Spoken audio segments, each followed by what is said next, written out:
Assalamualaikum warahmatullahi wabarakatuh guys.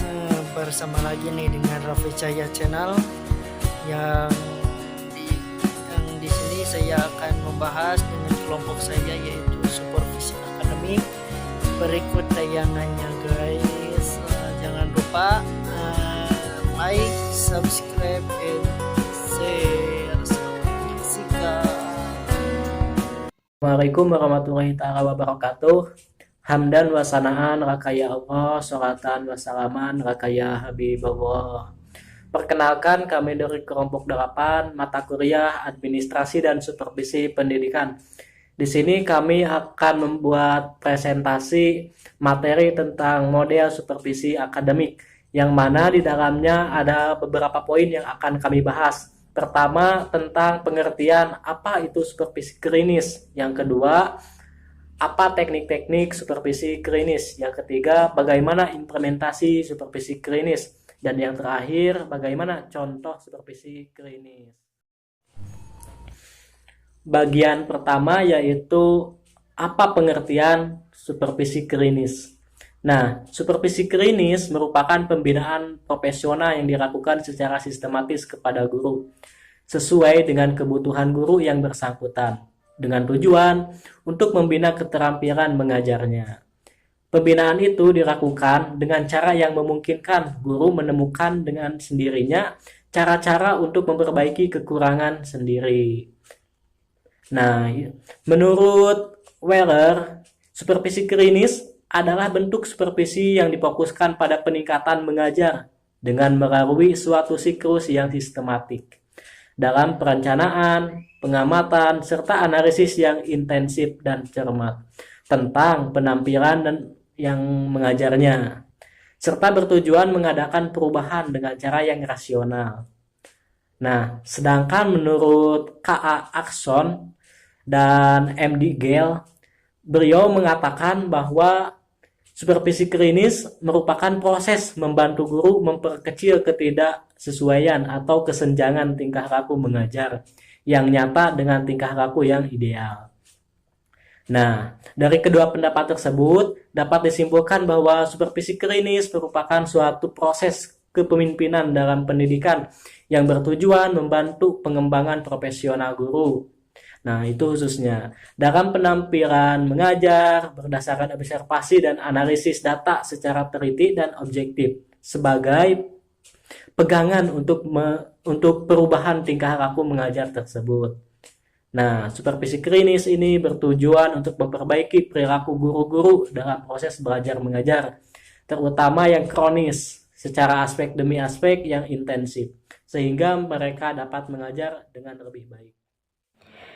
Bismillahirrahmanirrahim. Baik, di sini saya akan melanjutkan materi tentang supervisi klinis. Nah, materi yang saya akan sampaikan yaitu materi tentang teknik supervisi klinis.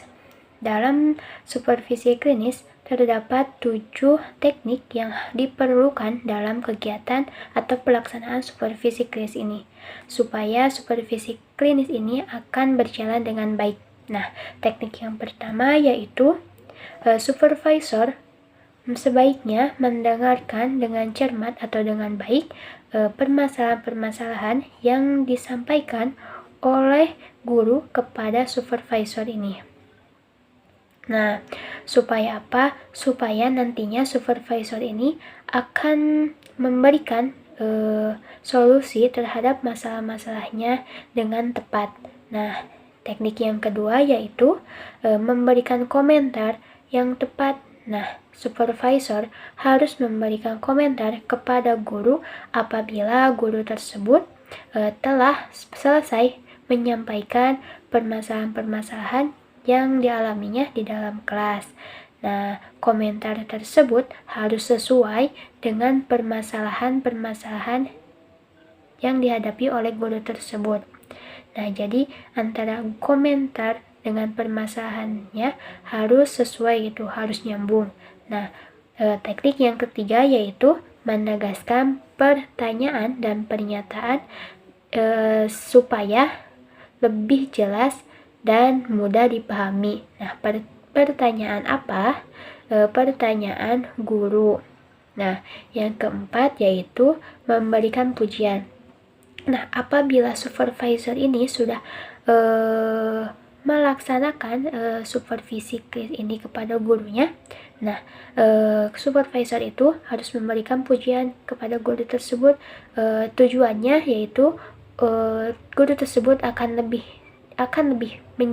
menjadi lebih baik atau menjadi lebih semangat lagi dalam mengajarnya atau memberikan pengajaran di dalam kelasnya. Nah, teknik yang kelima yaitu tidak boleh menasehati guru di hadapan banyak orang. Nah, jadi apabila supervisor akan memberikan nasihat kepada guru, tidak boleh dilakukan di hadapan orang banyak, terutama yaitu di hadapan guru-guru yang lain atau di hadapan siswanya. Nah, sebaiknya dilakukan atau menasehati guru tersebut di dalam ruangan atau di ruang kepala sekolah dan di dalam kantor. Nah, teknik yang keenam yaitu memberikan motivasi dan dukungan secara optimal kepada guru. Nah, jadi supervisor itu harus memberikan motivasi supaya guru tersebut akan lebih semangat lagi dalam menyelesaikan permasalahan tersebut. Nah, teknik yang terakhir yaitu memahami permasalahan. Nah, jadi supervisor itu harus memahami apa saja sih permasalahan-permasalahan yang dihadapi atau dialami oleh guru ketika mengajar di kelas. Nah, supaya supervisor itu akan lebih mudah atau lebih mudah untuk memberikan solusinya atau memberikan komentar kepada guru tersebut. Nah, jadi teknik ini ada 7. Teknik supervisi kris ini ada 7. Yang pertama yaitu supervisor harus mendengarkan dengan baik atau cermat. Yang kedua, memberikan komentar yang tepat. Yang ketiga, menegaskan pertanyaan atau pernyataan guru. Yang keempat yaitu memberikan pujian. Yang kelima yaitu tidak menasehati secara langsung atau di depan banyak orang. Yang keenam yaitu memberikan motivasi. Yang ketujuh yaitu memahami permasalahan. Nah, mungkin hanya itu yang dapat saya sampaikan. Selanjutnya yaitu akan dijelaskan materi tentang poin C. Akan dijelaskan oleh rekan saya. Terima kasih. Baik, materi selanjutnya yaitu mengenai implementasi supervisi. Ada beberapa tahapan, ada beberapa langkah yang akan dilakukan dalam implementasi ini. Langkah yang pertama yaitu pertemuan awal. Nah, pada pertemuan awal ini diharapkan seorang guru itu tidak merasa takut dan tidak merasa canggung ya. Ada 5 langkah utama pertemuan awal ini. Yang pertama yaitu menciptakan suasana intim dan terbuka antara supervisor dan guru sebelum maksud yang sesungguhnya dibicarakan. Nah, yang kedua yaitu membicarakan rencana pembelajaran yang telah dibuat oleh guru yang mencakup tujuan, bahan, kegiatan belajar mengajar, serta alat evaluasinya. Lalu yang ketiga, mengidentifikasikan komponen keterampilan beserta indikatornya yang akan dicapai oleh guru dalam kegiatan mengajar, praktik mengajar tersebut. Misalnya, guru yang berlatih menguasai keterampilan bertanya, ingin menyebarkan pertanyaan itu paling tidak ke sebagian jumlah muridnya.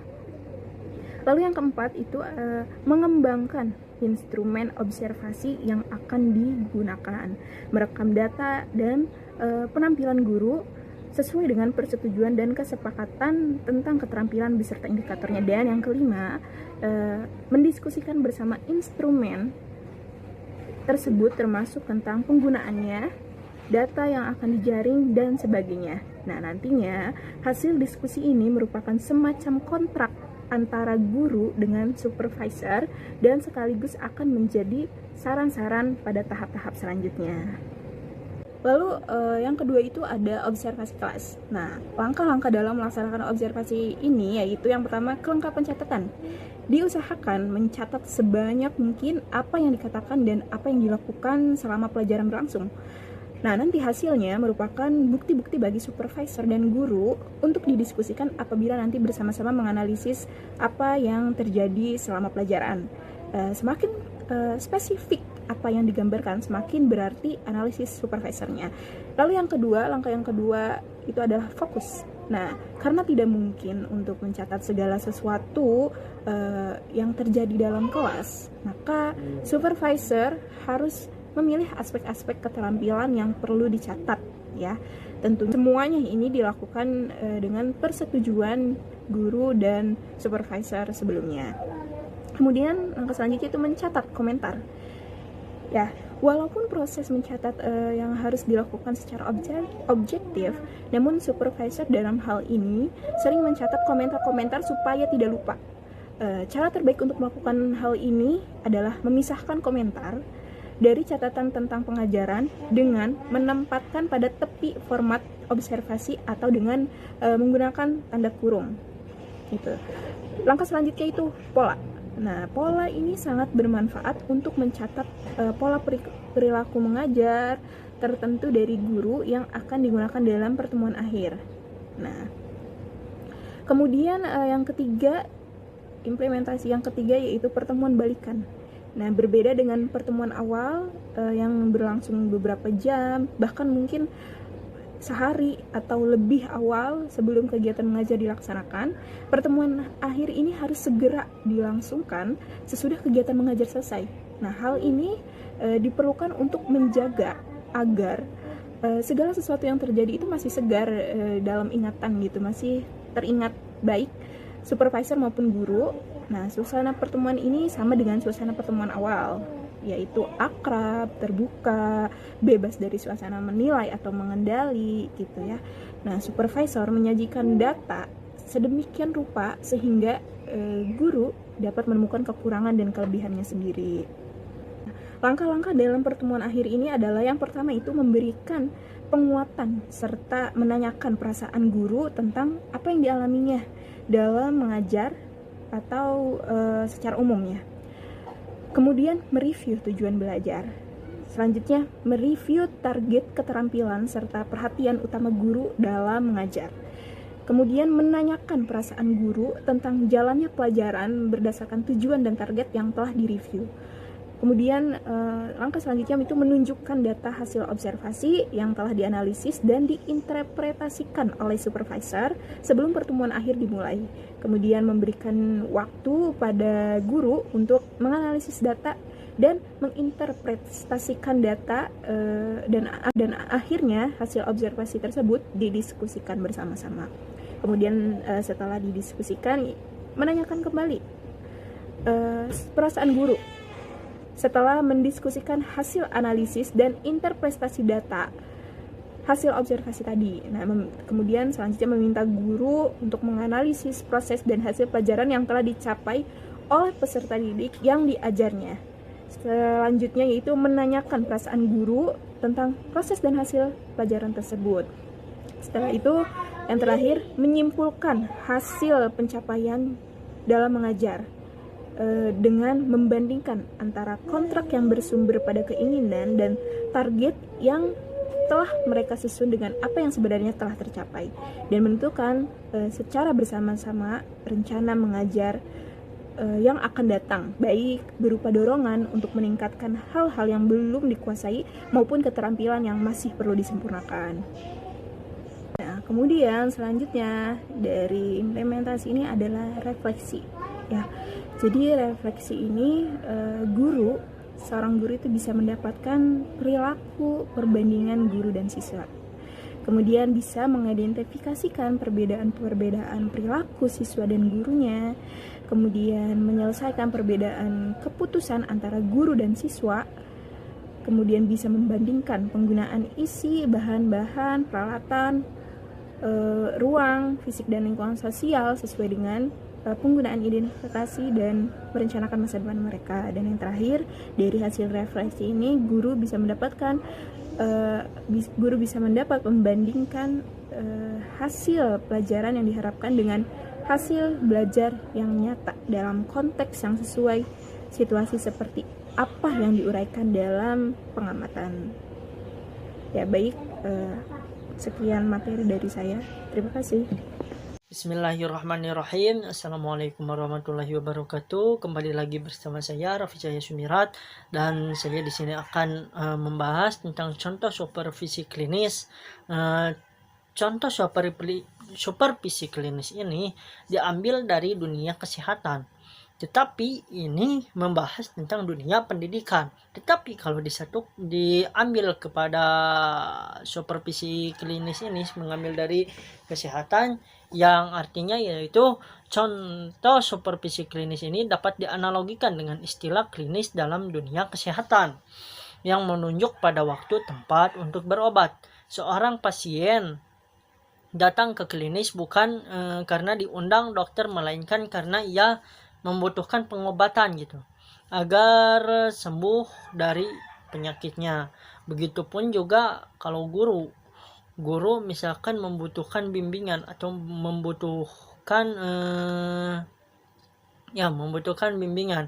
bimbingan tersebut yaitu dari siapa? Dari kepala sekolah. Jadi bukan guru yang diundang oleh kepala sekolah, tetapi guru yang datang ke kepala sekolah untuk disupervisi. Nah, mungkin seperti itu. Adapun juga dari PowerPoint saya mengambil sedikit dari pembahasan yang tadi. Dalam dunia sekolah, guru memiliki kesadaran untuk datang sendiri, menemui kepala sekolah dan meminta bantuan memecahkan permasalahan seperti permasalahan dalam pembelajaran ataupun dari yang lainnya, seperti proses pembelajaran ini yang sedang dihadapinya pada saat itu atau pada saat ini gitu ya. Jadi contoh supervisi klinis ini dalam dunia sekolah, guru memiliki kesadaran untuk datang sendiri, menemui kepala sekolah dan meminta bantuan memecahkan permasalahan yang dihadapi oleh guru itu tersendiri dalam proses pembelajaran yang sedang dihadapinya.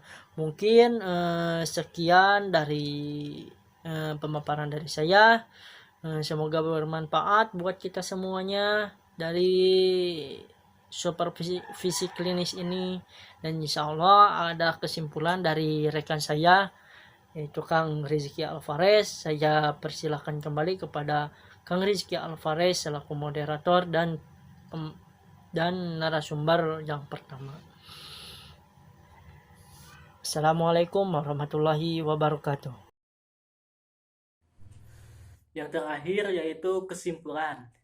Nah, jadi dapat disimpulkan bahwa supervisi klinis adalah suatu proses kepemimpinan dalam pendidikan yang bertujuan membantu pengembangan profesional guru, khususnya dalam penampilan mengajar berdasarkan observasi dan analisis data secara teliti dan objektif, sebagai pegangan untuk perubahan tingkah laku mengajar tersebut.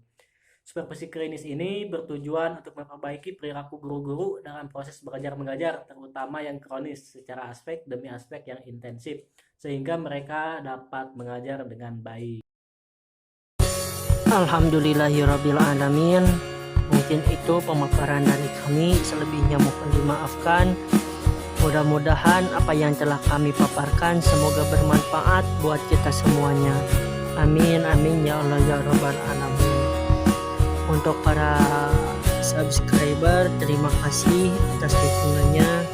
Semoga kalian diberikan kelancaran dalam tugas. Wassalamualaikum